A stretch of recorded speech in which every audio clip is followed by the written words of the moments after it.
Chris, a lot of us in our day-to-day are taught that the first impression is what we really want to focus on.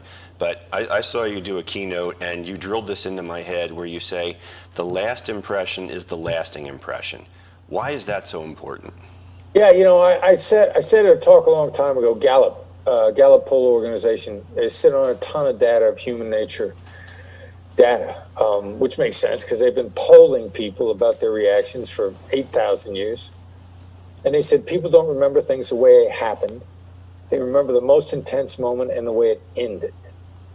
So the last impression is a lasting impression. You can get away with a mediocre first impression. You know, all the training we have on first impressions is really so we don't make a bad first impression.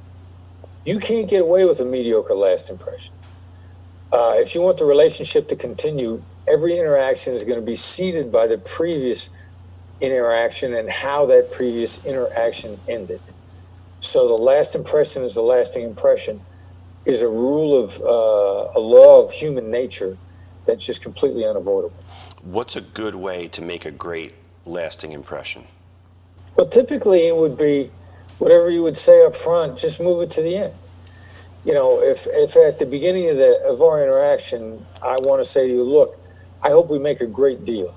I respect and admire you, and it's my goal that we have a relationship that lasts for 20 years, and every 10 years we look back on how great the last 10 years has been. That might be what many people would say is a great opener. Yeah. Put it at the end.